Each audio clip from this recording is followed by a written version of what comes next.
Hello,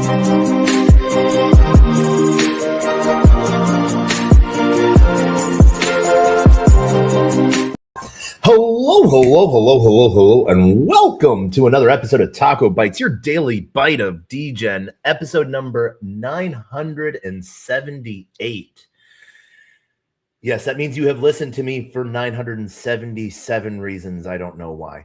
But we have an amazing day today. A gentleman that we got to meet all the way in Abu Dhabi during the global AI show and global blockchain show, floor leader of the House of Representatives of the state of Michigan, the one and only Brian Posthumous. You really focus on the two. Posthumous. There you go. I always mess that up. GM representative. How are you today, sir? I'm doing great. How are you? Man, I'm amazing. I am rocking the taco vibes. My mom bought this for me for Christmas, so I have like a whole suit of taco now. That's awesome. Yeah, it's been gosh, 3 weeks since we met last in Abu Dhabi, and we had a good time having a conversation there, and glad to catch up again. Yeah, no, it was an amazing time in Abu Dhabi. Abu Dhabi was amazing. The global AI show, the global blockchain show, was just a really fun time to cover and everything like that. So it was really cool to sort of, like we were talking earlier, I was like, 5-minute interview, 20 minutes, you're like, yeah, I got time for that. I think, you had your aide with you. I mean, aide, cousin, nephew. Yep. Nephew, with you. And I looked at the timestamp, and the recorded section was like almost an hour, right? So, and we covered everything, which was sort of fun. There was a lot to talk about. There was one of the funny things that we talked about: Epstein files versus strategic Bitcoin reserve, and you literally said strategic Bitcoin reserve first. Yep. And then would you call this a release of the Epstein files, or would you call this a tease, a trailer? I mean, what percentage of the files have actually been released? I don't know, like something small. So we'll see if anything more comes out. Okay. Yeah, we'll see. But for those that don't know who you are and the full title of what your pedigree is and stuff like that, we've had politicians on before, we've had people running before, audience is not shy to politicians. But Brian, so everyone gets to know you a little bit more. Let's hear about you. All right. So my name is Brian Posthumous. By trade, I'm a 5th-generation farmer. So I actually started my career in hop farming. And so I grow hops for beer production. We're actually in the process of selling that right now. So after that, once that's gone, then I'll be a full-fledged politician, I guess. But I ended up running for office in 2020, got elected in 2020, basically because, so I'm from Michigan. And for those of you that don't know, our governor was one of the governors that completely locked down the entire state. And I had a lot of problems with that. Basically, it actually almost bankrupted my farm. But I found myself speaking out against that quite a bit. And I figured, well, I guess if I'm going to be speaking out against this and nobody else is going to do anything about it, maybe I should run for office. And so that's when I decided to throw my hat in the ring, got elected, and figured, while I'm here, might as well make the best of it. Was there a lot of competition? A little bit. I mean, I won by a lot, but yeah. So I had I'm in a pretty conservative district, so I didn't have any real competition from the Democrat side. But in the primary, I was outspent 3-1, and all of the major money endorser, like major wealthy individuals in Michigan, endorsed my primary opponent, and we still ended up being able to win. That's always good, you know. But then and that's sort of hard because you see a split within a party line and stuff like that, and you're like, well, so but now you have one of the things that I wanted to comment on, your banner picture on Twitter. You Okay. have you have sort of like a newer age elephant there. I don't even remember what my actual banner picture looks like. I think I know, but what do you mean by a newer age elephant? Well, like, so normally it's been like just like the standard outline elephant, for the Oh, Republican Party, but you have like a little bit more distinct. Your media arm made you a more modern elephant. yeah, I have a digital guy that does all of my digital work for me. He works with me on it, but I knew from day one that I wanted to prioritize my digital footprint a little bit, and so brought on a digital guy that does a really good job with that type of thing. Nice. And so like, have you reached? So, but now you're the incumbent now, and Yep. so like the Republican Party is fully backing you on everything. Yeah. And I wouldn't say the party didn't back me. It was more just kind of the wealthy, the wealthier side of the donor community. For the most part, I had a few major donors, but my opponent had most of them, and he had and that opponent had been a long time fundraiser bundler for Republican candidates around the country, and so it made sense. But ultimately, my message was resonated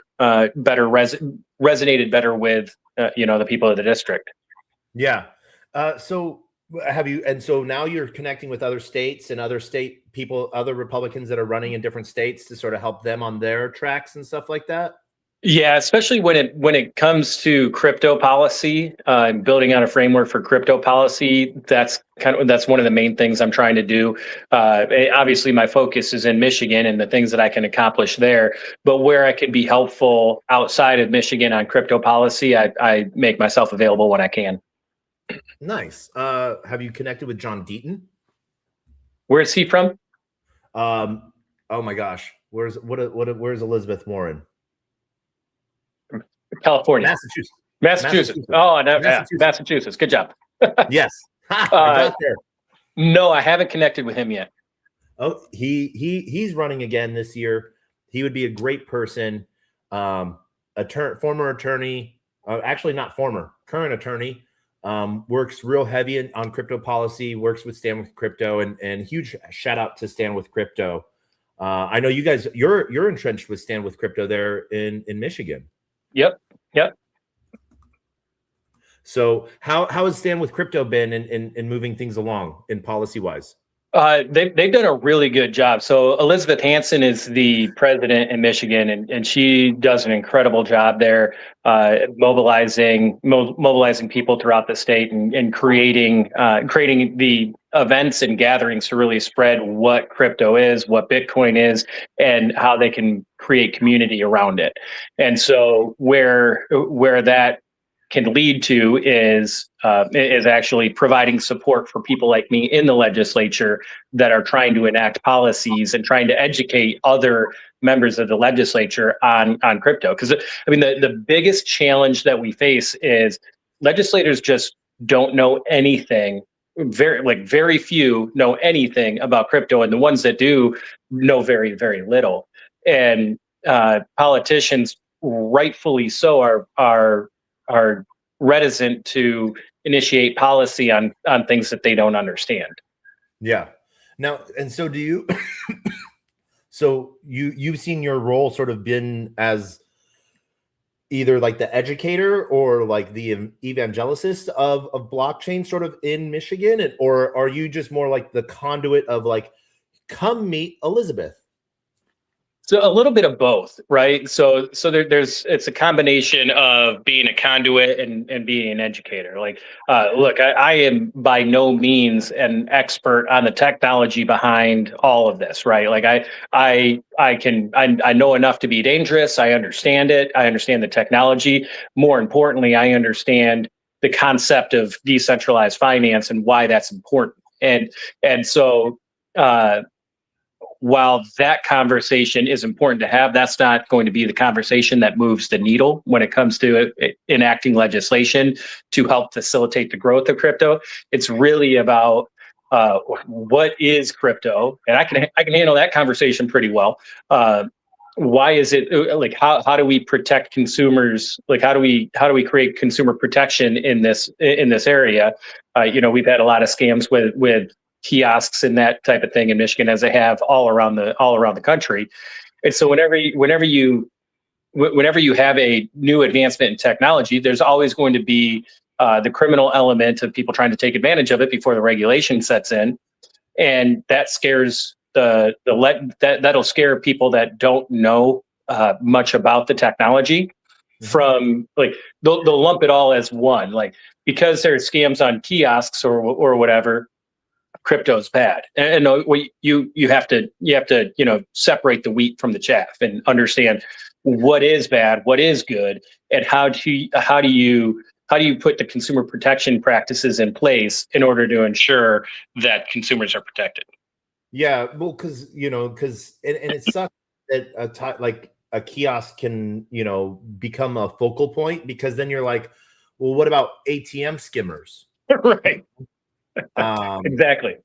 What about people that just come up and rob you for your dollar bills? Does that make dollar bills bad?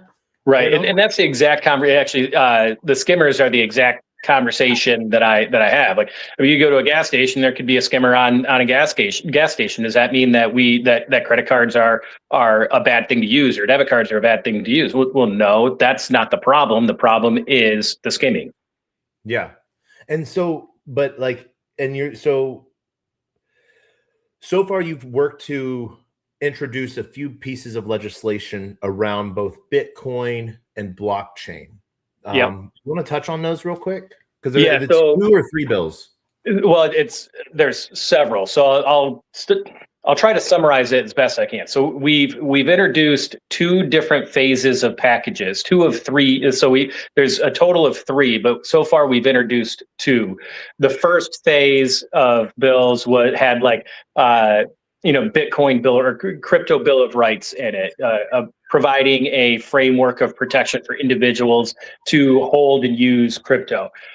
We had the crypto strategic reserve, the ability for the state of Michigan to create a strategic reserve utilizing cryptocurrency. We had a bill to protect Bitcoin miners, to say that, okay, if there's a local community that is creating a zoning ordinance, they can't they can't unilaterally single out crypto miners and create harsher regulations on crypto miners than any other company that would be utilizing the same industrial zoned property. So that was one phase of package, one package of bills. Another one had authorizing, created the legal framework by which the state of Michigan could invest our state pension fund, a certain portion of our state pension fund, into cryptocurrency, and built out how do we do that in a manner that we can take advantage of the best performing asset class over the last 10 years, but also protect our pensioners. Right. So that way we're not investing, the state treasurer isn't investing everything in a pump and dump scheme or the Hawk Tuah coin. You know what I'm saying? And so we built out the framework for that. I want some of my retirement fund to be in the Hawk Tuah coin. Right. It's crazy that is, we're still actually talking about that. Oh my gosh. Yeah, it's nuts. It's nuts. What about fart coin? Can we not just put some fart coin in there? That has staying power. Right. So up until I introduced my bills, our laws are silent on the topic of crypto, because it's a totally new concept. And so when it came to our pension funds, our state pension funds, our state treasurer, to her credit, had invested a small portion of our pension funds into cryptocurrency. And to her credit, it wasn't some meme coin or whatever. We were at one point I think the third or fourth largest holder of Ethereum in the world, I believe, somewhere in there. Either way, it was a decent chunk. With the ETF or directly? It was ETF. Okay. Grayscale, BlackRock. No idea. Okay. That I have no idea. But at any rate, if she chose to at the time, however, she could have put that investment into Dogecoin or any other crypto that's out there, and because there was no safeguards on it. So we built out the framework that said, okay, number one, it is legal, and the state treasurer can invest in cryptocurrency, but that crypto has to have a minimum market cap floor. And I think it was set at 250 billion or something like that. Whatever threshold would be just Ethereum and Bitcoin. I don't even remember what that was off the top of my head. And then also it had to be regulated by the SEC. So they had to have a ETF option. And so we built those frameworks in order to protect the pensioners. Nice.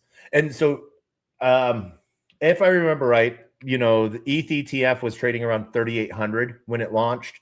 Bitcoin was Bitcoin was trading around like 34.7 when it launched. And so did you guys got to do the Bitcoin ETF as well to sort of balance that risk portfolio? I think we have both, but Okay. I think the larger position is in Ethereum, but I do think I think the treasury went into both. Nice. Good. Because I know ETH is down a little bit right now. I don't like hearing that state pensions are down, but this is one of the things that it's a time, like pension funds are a time and market thing, you know?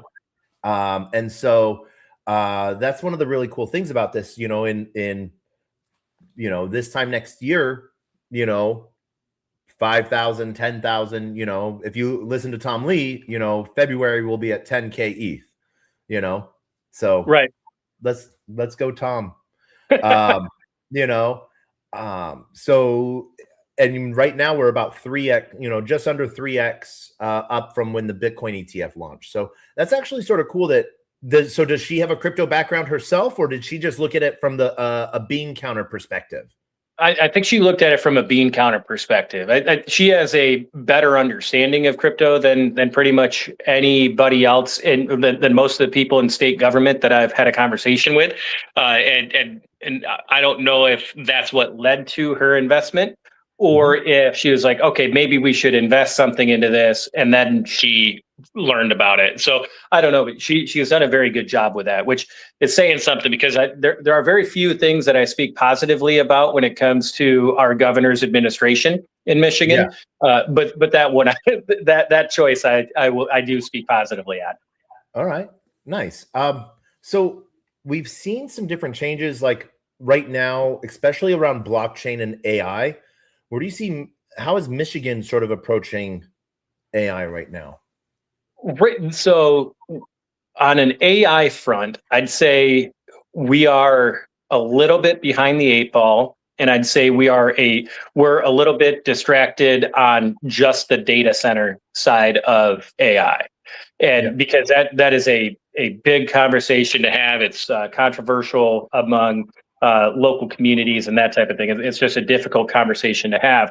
And unfortunately, I think because we get bogged down into that, it's difficult for us to really paint the picture of what is the big picture of what is the future going to look like 5 to 10 years from now. I don't think we're having that conversation enough. Like when you're talking about AI, when you're talking about augmented reality, when you're talking about blockchain technology and creating communities around all of these things, it's such a different future that people don't really fully comprehend. It's hard to really wrap your head around it all. And so we get bogged down into, okay, where should we put a data center? When the conversation should be, what is the actual energy output we're going to need in order to power the future that we are looking at? Yeah. So here, a random question I sort of have for you, and this is just me coming off, so there's been talk about different governments setting up like their own Bitcoin mining facilities, and because they have to contribute to the hashing power to like get their own source of Bitcoin. And we've heard the US talk about it. We've heard states talking about, possibly launching their own Bitcoin mining facilities as well. But one of the things that we haven't really talked about, sovereign compute and sovereign AI, like AI that's working on behalf of the person that owns it. Yep. What about state-owned data centers processing your own compute? You're providing your own inference for AI. So Michigan, is pro data centers because you're running your own AI that is not being jerry-rigged in any way, shape, or form in helping you assist run the state. So I get very nervous when we talk about government control of things of that nature, right? Like, the number one thing that turned me on to decentralized finance and crypto was, how do we take money out of the government's hands? And when you're talking about putting full on data centers in the hands of the government, when you're talking about putting in AI in control of, like, the government in control of AI, that makes me really nervous. Because sure. Well, and when I'm saying that, I'm talking about for your own use, not so that the state of Michigan isn't reliant on on Sam Altman, on OpenAI, on ChatGPT. Okay, I see what you're saying. And so like that's what I'm saying. So that there is a Michigan agent, and that's what I'm saying. Not necessarily the people reliant on the government, because I believe in, just like I believe in self-custody, but self-ownership and sovereign and decentralized compute infrastructure. Like that's what we build at Manifest. That's what we build at Morpheus, and even on the healthcare side of things, with Pi 3. So it's really interesting, but like having a Michigan centralized entity agent that is pro Michigan, and you don't have to worry about training models that might make it look at Michigan as a lesser state or something like that, or with a different political agenda. Yeah, that's something I would need to learn a little bit more about before I could talk very competently about it. Yeah, no, and like I said, I have random thoughts sometimes, so who knows what the future holds. But no, so now so obviously you're pro self custody, right? Oh yeah. So there's been talks and fears, like now that there's been some Federal Reserve changes coming along, and there's talks around both the Stable Act, the Clarity Act, and the Genius Act and stuff, that there's fears that, and there's that say that people shouldn't be able to, they're not smart enough to manage their own currency, their own crypto. But the government's smart enough to do it. Exactly. Well, so can I come run a daycare in your state by chance? Maybe you should go to Minnesota. I hear they pay a lot better. Dang it. I don't want to go to Minnesota. But all right, so there's a lot of fraud in Minnesota going on, or being exposed in Minnesota, just in one industry through like 10 businesses. Mm-hmm. And so when you put a spotlight on something, there's always the spotlight feature. You focus it on one thing, and then you find a lot of other things.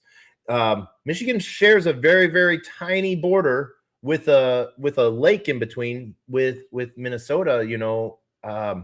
Does some of that come over your guys' way? Are you guys? What are your guys' protection plan? What is your protection in that on that? So there's a couple things. So first of all, interestingly enough, my chief of staff texted me this morning, and he just about what's going on in Minnesota. By the way, I've known about it since it happened, but my chief of staff texted me this morning, and said, like, of all of the political scandals that he has ever seen in the United States, in his mind, that's the worst. And I mean, we're talking like that goes Watergate, Iran Contra, like that's how big of a fraud this is. And I don't whether I don't even know if I agree with his statement or not, but to put it on that scale is what my point is. Like the amount of fraud that's happening in Minnesota, that's being uncovered in Minnesota, is a monumental scale. And so this things like this happen under the nose of people everywhere in the country. Maybe not to this extent. That and this might be an outlier from the size and scope of it, but just the overall fraud and abuse that's happening with tax dollars is rampant in government. And one of the things that's frustrating about it is it's just the way things are done a lot of times. And so a lot of times when these people are doing these things, they don't even realize that what they're doing is wrong. They don't think anything of it. And so it's just the way they accomplish things. And so in Michigan, one of the things that we did, actually we enacted this year, we created we created a system by which any appropriations ask before the budget is created, any ask for funding in the budget has to be released to the public 45 days in advance of any vote taken on that. So public scrutiny the public can go through line by line and scrutinize every single detailed item in there and say, okay, I may disagree with this, but at least I know it's for a cause that like it's not fraudulent, right? Yeah. And so then it's up to the members of the legislature to actually advocate and convince not only the public but the rest of the body why the program that they want to fund should be funded. So so I've worked for the state of Colorado before, worked in the Medicaid and Medicare system. So like, I know like what that process looks at.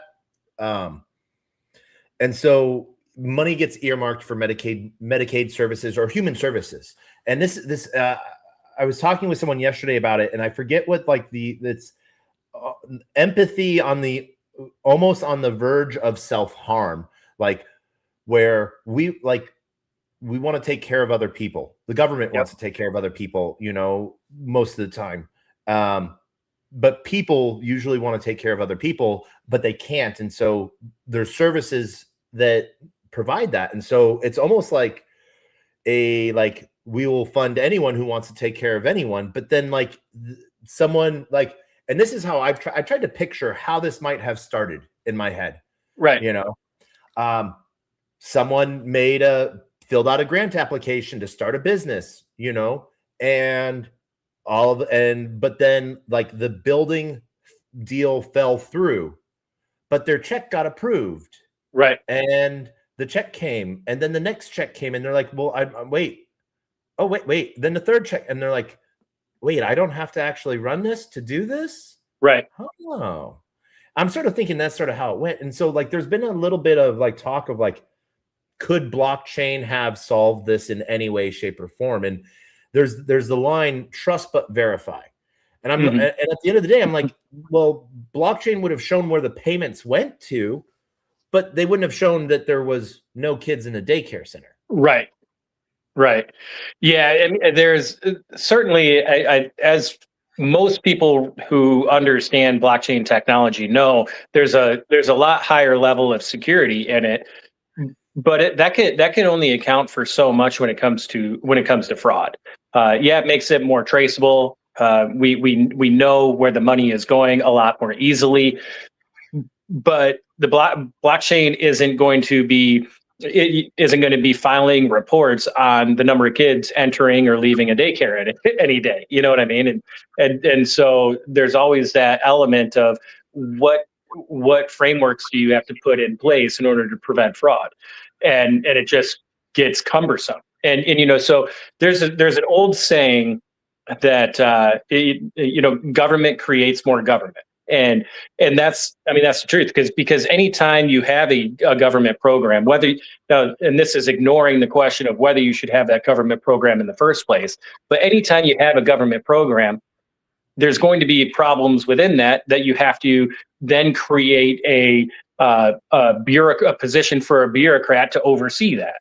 And then that's going to create a problem where you then have to add another layer of government to oversee that. And so it's just this all engulfing beast that never stops growing until somebody says, okay, enough with all of that. I'll take the blame. We have to cut all of this and rebuild. Yeah. And instead of having overlaps of band-aids, restructure. And I wouldn't say government, yes, government creates more government, but I also think that, like, I don't want to say always bad actors, but like human idiots. And the reason why I say that, do you know the very first warning tag that was instituted on microwaves? So I want to hear this story. The very first warning that was instituted on microwaves was, do not put your pets in it. Oh gosh. Yeah. And now when you buy a new microwave, the cable has like 10 warning stickers on it for like 10 different things because, yeah, someone wanted to dry their animal. Yeah, the human capacity for idiocy is endless. Yeah. And so it's an interesting take to sort of see that more red tape happens because people do things that you would think that, I don't know, but no, it's very interesting to see. I really hate the fact that it's now turned into a racist thing to call out fraud. Right. That's the new thing, I guess. So gaslighting to the max.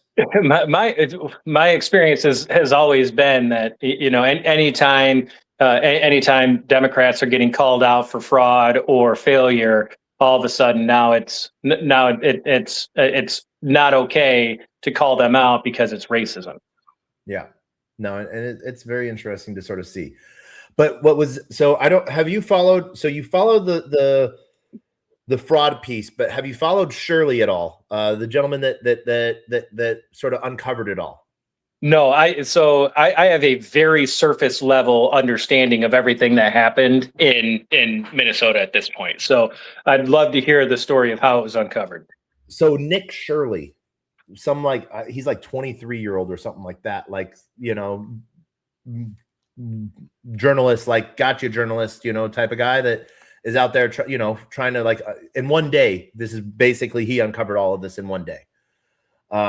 And he's been creating YouTube content on like different like things and breaks in the system for a while, but this is one of those ones that just sort of broke it all out. And what's interesting is, he hasn't been getting any funding or anything like that to do this. But what he went and did the other day was launch a creator coin on Zora on Base. And like, it became like one of the hottest tokens on Base, for a minute. And this was sort of one of the big things of creator coins at its finest, where, getting, he made like in the fees alone for launching his token, he made like around 46K as of 2 days ago. He's probably made a lot more than that since then. But yeah, Nick Shirley. So I love this grounded, and posted it on Twitter, and then it got picked up steam on Twitter, So people sort of play the power of people media, and it's interesting to sort of see how things can sort of blow up like that. Have you been getting any questions lately about like coming into, I know we're at the almost, is session out right now? That's the right term? Yeah, so we're on Christmas break right now. So we adjourned Sine Die, which means last day of the session for the year. I think on the 23rd, I want to say, and we are the Michigan Constitution stipulates that the second Wednesday of the new year is when the legislative session restarts.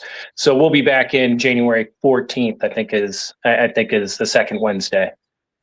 So it's mid-session then, so there's still a lot of discussion for things. Where's sort of what blockchain bills are up right now, and what are you trying to focus on? So there's three main bills that I'm trying to make sure we get through to the finish line. Like obviously there's a bunch of them, but I have three priorities.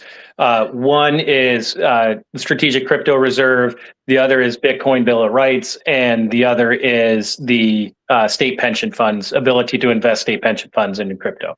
And so the Bill of Rights and the pension fund bills have passed out of committee.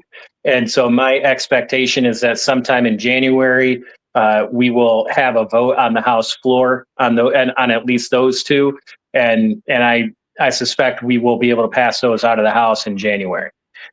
So where the crypto reserve stands, I have some challenges there that I'm trying to work through with the Treasury Department, trying to figure out, all right, how can we get you guys to neutral? Right now, they're opposed to it, which is kind of holding things up.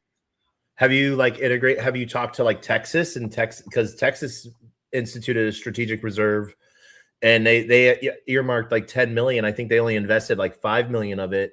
They bought Bitcoin on the dip, right. Good timing for them, right? Yeah, they're up on that, which is pretty cool to see. I guess I like seeing when like states or government makes a technologically advanced move, and it pays out. You know, even on the short term, knowing that it is an asset that can go up and down, but right away buying something and then it just dumping the next day sort of sucks. But they waited for it was like October 12th or 13th, Yeah. So after the October 10th dip in the market we had, dump in the market we had. Mm-hmm. So you see this, what is the Treasury's sort of like contention with it?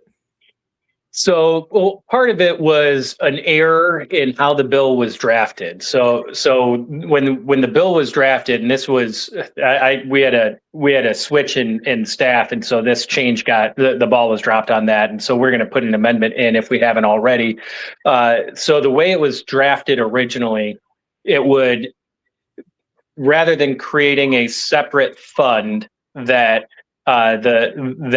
would be established that could be invested in crypto, it allowed part of the state of Michigan's general fund, actually 10%, up to 10% of the state of Michigan's general fund, to be invested in crypto. The problem with that, and understandably so, why the Treasury Department had a problem there, is everything in the general fund is expected to be spent within a year. And so, that time horizon isn't conducive to being in crypto. It's like, no matter when you go in, that money is coming out by the end of the year. And so it doesn't allow the flexibility that you need if you're investing something into crypto.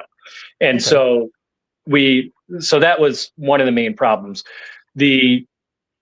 What I would like to do is switch it over to the rainy day fund, which is a separate fund that the state of Michigan has, that is essentially a savings account for a rainy day.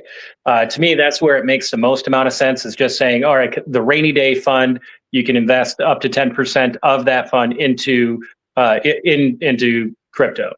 And how big is the rainy day fund right now? Actually, I don't know, because I'm pretty sure Governor Whitmer spent it all during her lockdown. I think she spent a lot of it, even though she blew through a $9 billion surplus on top of that. But I think at one point, I think before she took office, I think it was like $6 or $7 billion, if I remember right. But I could be way off base on that. So it's not a huge thing. Like, it's not millions of dollars right now. It would be like a $500,000 investment. It could be up to, it could, I mean, 10% of $6 billion is, what is that? Oh. 600 billion or 600 million? Million. I thought you said million. I No, apologize. billion with a B. Billion with a B. Yeah, All so right. it was a big fund at one point. And I mean, and again, we also have the pension fund, which, I mean, I think that's somewhere around 90 billion dollars, I think. That one's a big one. I don't remember how much it is off the top of my head, but Do you it's know a what lot bigger than the rainy day fund ever was. Do you know your funding rate on your pension fund? Like at I the do not. percentage of no. So like, what I mean by that is like the United States Postal Service's pension fund is at 150% funded, meaning if every single employee of the United States Post Office retired today, they would have full pension plus an extra 50%. So yeah, so ours is underfunded substantially. Okay. So like substantially. And that was one of my main arguments for using for allowing the investment into crypto, because right now the over the last couple of years, part of our state budget is shifting tax dollars into the pension fund to try to bring it up and make it whole again. And so that's costing taxpayers. I think the last one was like $200 million that we put into it, and so had this pension bill, which Representative Bill Schuette is actually the sponsor of that. I had it drafted; it was part of the package. Gave it to Representative Schuette. So had Schuette's bill for the pension fund been enacted 3 years ago and utilized to its fullest extent, that our entire pension fund would be fully funded by now without using a single penny of tax dollars. Okay. All right.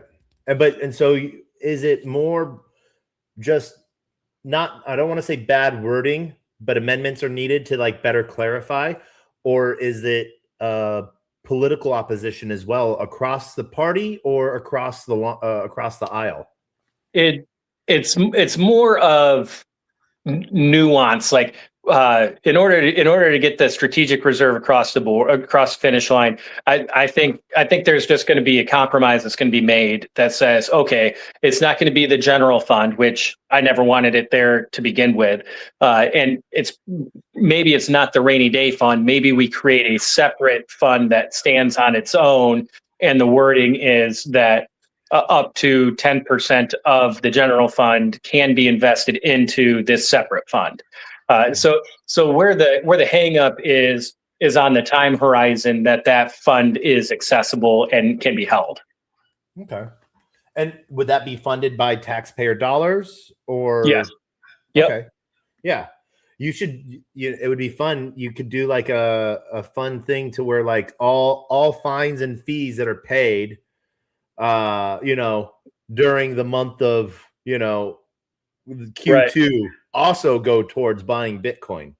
Right. Crime actually does pay the state. No. Right. Well, and there's another piece to it that I'd be looking at as well, like another funding mechanism. Gosh, oh my gosh, I can't even think of the term right now. It's when the government confiscates your stuff before trial, like when you're initially arrested. Search and seizure. Yeah, it's part of that whole thing, and it's going to drive me nuts that I can't think of this term for it. But anyway, I disagree with this philosophy anyway, but our state does it, and I lose the battle every time I try to raise it that the state should not be doing this. We can't. The government should not just be taking stuff from people, whether they're guilty or not, if it has nothing to do with the crime. Right? Like that's just seizure, it just doesn't make any sense. Forfeiture by seizure from asset forfeiture. Yeah, and with eminent domain probabilities on it of we're going to sell it. Right. Auction. Right. So right now, one of the areas where I think we could do that is any gains to the government through asset forfeiture should go into that pot. Now, again, I don't think that practice should exist at all, but it does. Yeah. All right. So, I guess then, like, what do you sort of see as next? Like, what are like, and I assume Stand with Crypto is helping with all the drafting and the amendments and everything like that. Yep. And are you getting, so there's Stand with Crypto Michigan, there's Stand with Crypto National, or are you guys getting support on the national level as well? I've mainly just been working with Elizabeth on it, so I haven't really had any conversations with national. I've been working a lot with Satoshi Action Fund as well on it, Mhm. and so that's where a lot of the language came from on several of these bills, and so they've been instrumental in making sure we're getting things across the finish line. But the next step in my mind is getting the pension fund bill and the Bitcoin Bill of Rights up for a vote on the House floor, and moving the strategic reserve bill through the committee process. All right. All right. And so here's a random question then. As you know, because national political donations, do you receive political donations on chain? No, Can you? I don't know. I've actually, it's interesting. I've never actually looked into it. Okay. All right. We might have to look into that. But yeah, no, because I know there's like a really cool friend of mine, Leap. He helped start up donate.gg, on-chain donations. Red Cross, St. Jude's is like the major one that he's working with. We're taking donations on chain. In the last 7 months, they've raised like 7 figures for like wow. St. Jude's and cancer research and stuff like that. And so I know there's been some other politicians that have taken donations on chain. Trump did on a federal level and stuff like that. I know Gemini managed that on the donation side and the reporting, so everything was, legitimate and stuff like that. So yeah, but then I know a lot of it went to PACs and super PACs, and then they filter it out as cash. So yeah, interesting. I'll have to look into that. Add those buttons. More buttons. I love the buttons on the emails. Well, it's more ways. I'm like, the more ways you can give money, the more ways you can, the armchair people, the armchair supporters can actually, the easier. And that's one of the really cool things about crypto is how easy it makes it to send to someone. Right. So do you have any pets? Not currently, actually. So a couple years ago, I had to put my dog down, and I haven't had the heart to get a new dog since then. So, but yeah. But you got a farm, so you don't got animals. No, it's strictly crops. So it's all we just grow hops there. What's that? Barn cats? No, barn cat. I don't do barn cats. I don't do barn cats. Oh man. They always end up sick, and it's a problem. Okay. All right. Yeah, no, I just, I would think, hops. I know Governor Hickenlooper. I knew him before he was mayor. He used to run a brewery and stuff like that. So oh, really? Yeah. Now he is Senator Hickenlooper. Okay. Yeah. For Colorado. So, all right. Next election's in what, 2 years? No, I'll be up for re-election November of 26. November of 26. All right. So that means you're running, you're shaking babies and kissing hands. There's a lot of baby shaking and hand kissing. Yeah. I think we're supposed to do it the opposite way. It's funny. So have you ever seen the movie The Campaign with Will Ferrell and Zach Galifianakis, where they punch the baby? That's the best part of that movie ever. It is. Yeah. I just got nervous. Yeah. I forgot the order. Yeah. Man, those two guys. So, all right. So what's are you going to run for re-election? That's the plan. All right. And you got the backing to do it? Yeah.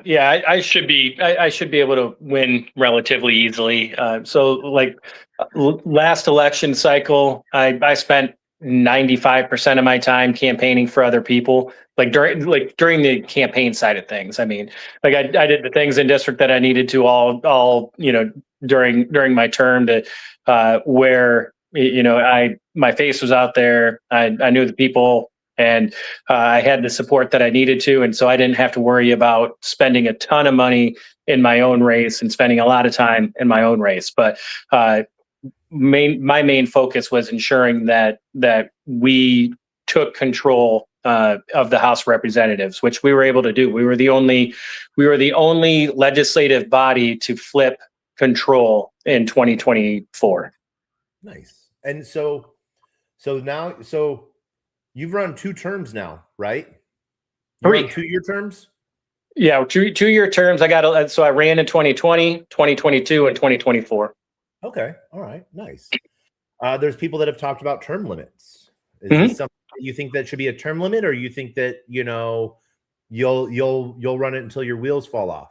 Or So in Michigan, we have term limits. So in Michigan, you can serve a total of 12 years between the House and the Senate. So you can spend all 12 years in the House, you can spend all 12 years in the Senate, or you can do like 4 in the House and 8 in the Senate. and are you going to try to upgrade to the Senate one of these, like, next round? No, probably not. I mean, if I was ever going to move to the Senate, it would be 2026, and it really just doesn't make sense for me. I mean, so I'm the majority floor leader in the House of Representatives. I'm the second highest ranking member of the House, and so if I go over to the Senate, now all of a sudden I'm a back desk member of the legislature again, and Yeah. so and plus I'd get paid less to represent 3 times the size of a district, and so there's that too. Hey, pay the bills. Right. A friend recently came out with an app called Insider Wave. Okay. And it tracks the portfolios of representatives. Mhm. And because representatives they have like 45 days to declare their trades and stuff like that. Right. And this started about 3 years ago, I think it was. He Mhm. was like on excuse my language, shits and giggles. He was like, I'm just going to copy, like, this is old news, but I'm going to copy trade Nancy Pelosi. Right. And that turned 38K into over 6 figures. And I he's bet. like, and then he just kept on copy trading her.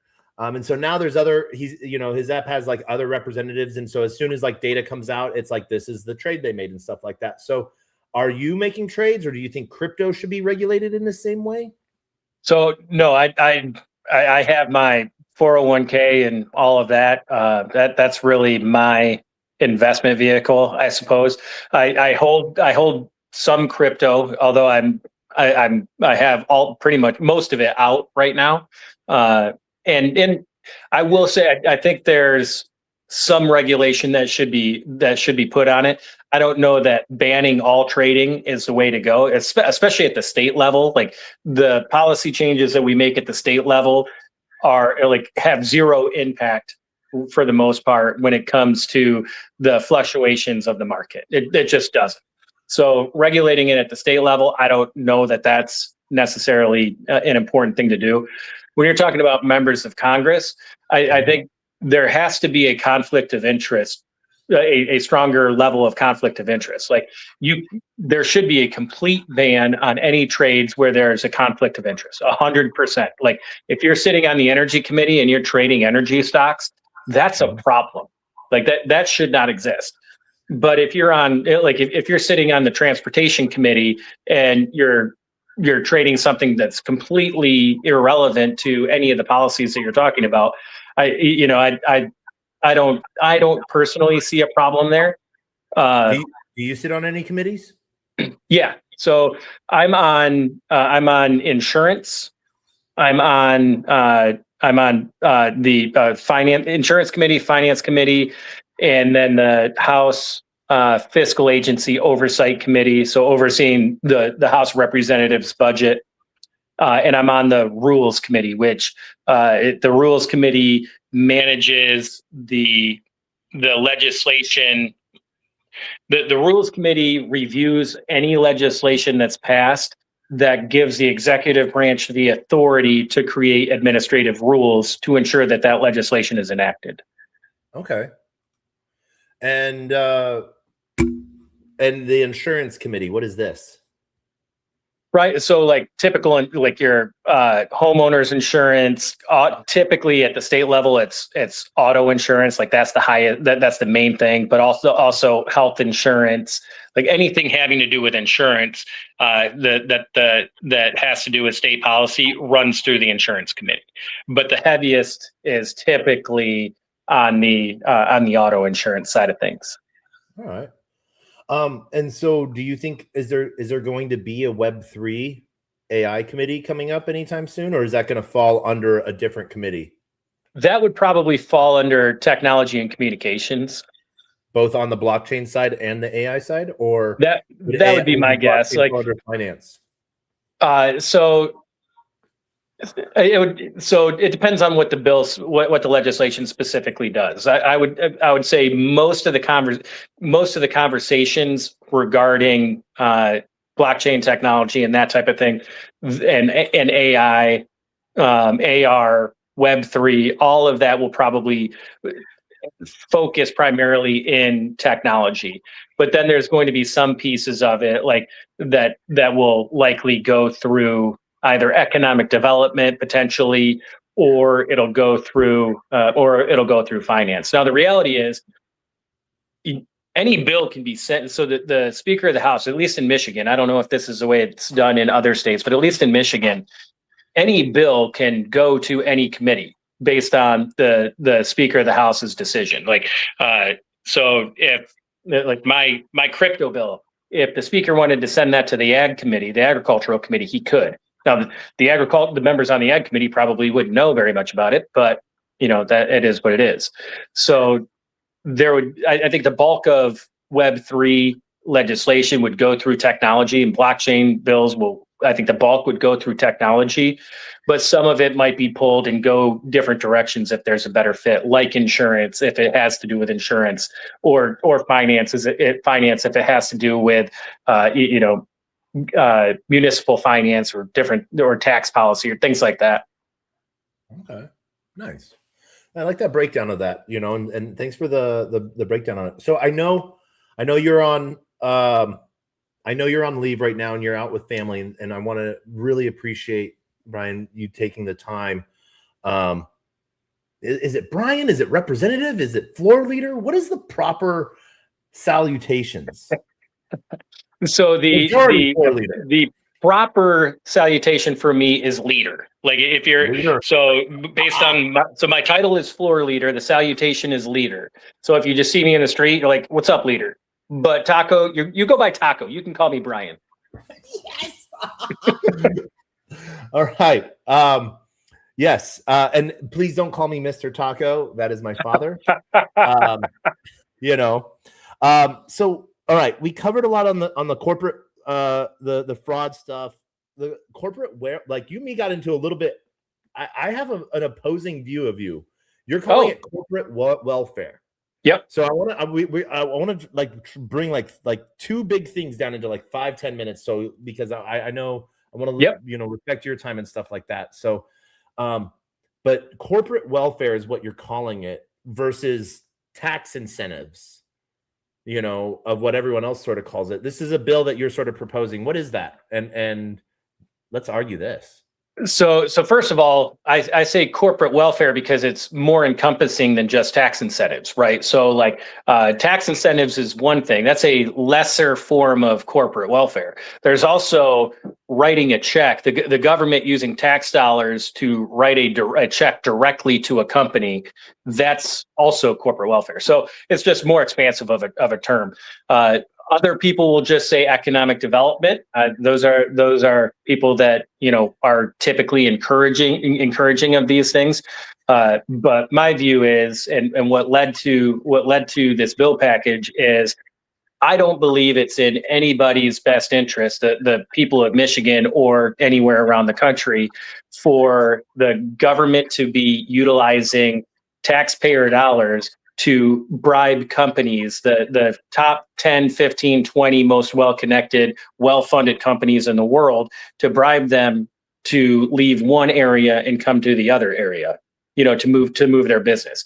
Ultimately, because this practice is being done, though, states can't afford not to do it, because it's a zero-sum game.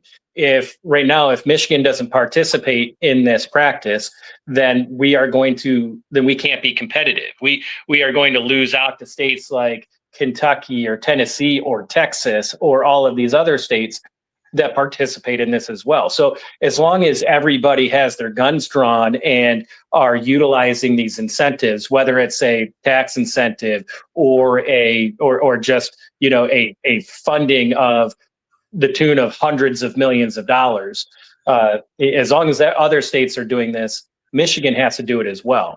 But it's a race to the bottom. And so I introduced, along with several other members of the House of Representatives, it was a bipartisan package.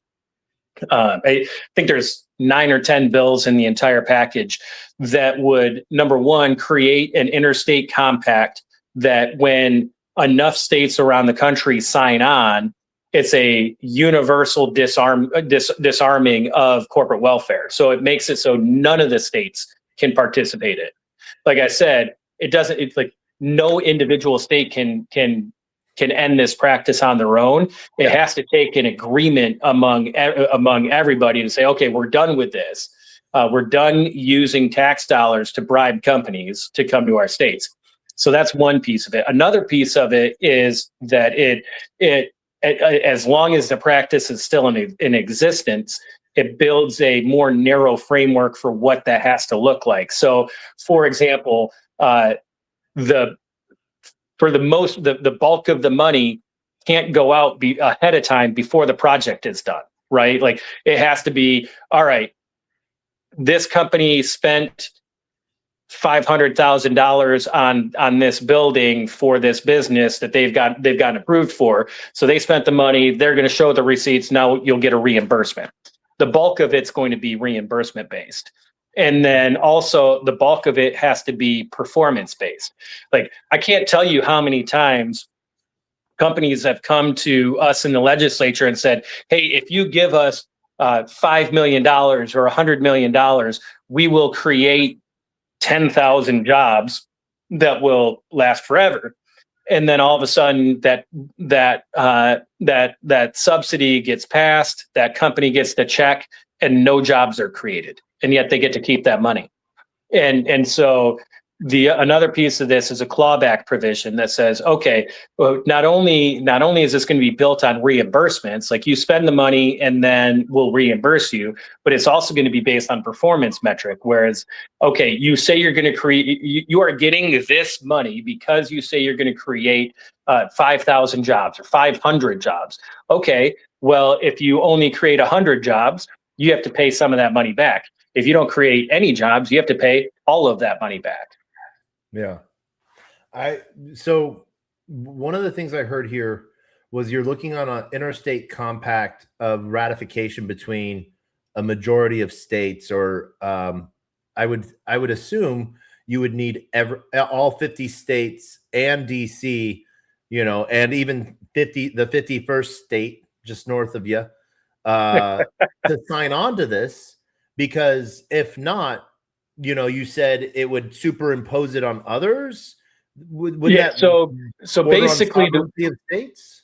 The and it's been a minute since I read through what it was, but the threshold is I want to say the threshold was enough states to make up 3/5 of the members of Congress and 3/5 of the members of the Senate for the purpose of because at that point, then it compels the federal government to end the practice nationally. Okay. I believe that's how it's worded. I'd have to double check the details on that again. It's been a minute since I testified on it. Okay. And how's that going? Is that dead in the water? Is that got legs? Is it still in the cooker? It has legs. I believe it passed out of committee right before or no, we just introduced it. We just introduced it. So I think we're looking at a hearing date sometime in January, potentially February. And I think we have some legs there. One of the challenges in Michigan is, there's a little bit of a disagreements between the Republican House and the Democrat Senate, and so there's not a strong working relationship between the two, and so there haven't been a lot of Senate bills passed out of the House, and there haven't been a lot of House bills passed out of the Senate yet, and so now the package that I introduced was a bipartisan package, and so I think we might be able to kind of break that logjam a little bit. In fact, Michigan, I think this year was the fewest laws enacted, fewest bills enacted and signed into law in the history of the state, or at least in modern history. So whether that's a good thing or a bad thing is debatable, but fewer bad policies is a good thing, I'd say. Yeah. All right. And now the big piece we've sort of, like I wanted to touch on, we've seen some changes with the Federal Reserve. Yeah. And coming into blockchain and everything like that. So how is Michigan sort of positioning itself? How are you as a leader, positioning your district and, your constituents and your policy around that? So for listeners that aren't aware, in December, the Federal Reserve kind of reversed course on a statement that they put out, a practice that they put out back in 2023, which basically was initially their stance was anything against crypto, right? And in December, they've kind of softened their position there, which will likely lead to a more institutional adoption of crypto. I've been saying all along, one of the main reasons why what led to my bills and introducing my bills is that one of the things that crypto needs is institutional adoption, not only state by state, but also at the federal level in the United States and at the federal level around the world. And the more institutional adoption we get, the less volatile the asset will be, and the more it'll become common practice and daily use for a higher number of people. That's where we have to get to, but we can't get there without institutional adoption. And so I think this new position that the Federal Reserve has taken will continue to propel institutional adoption forward. We've seen it happening over the last year and a half, 2 years, but now reversing their position on banks and allowing banks to work in the world of blockchain and crypto is going to be a big step. So we'll see how it goes. Okay. All right. And have you thought of like state tokens? Funny you should ask that. Interestingly, it's never been something that I cared too much about, although one of the bills in the first package that we released for our crypto package created Mishcoin, which was a state-based token tied to gold and silver. So it would be done with both. I've had a lot of problems with members of the legislature on that one, so I'm not pushing it. But it was one where in 2024, a Democrat had introduced it, and so I was like, all right, let's have that person reintroduce it as part of this package to make it more of a bipartisan package as well. Again, not something that I care too much about, but we'll see. I don't think that one's going to go anywhere though. We could launch Mitchcoin. I would just go, Michigan coin, and Mitch would be the ticker.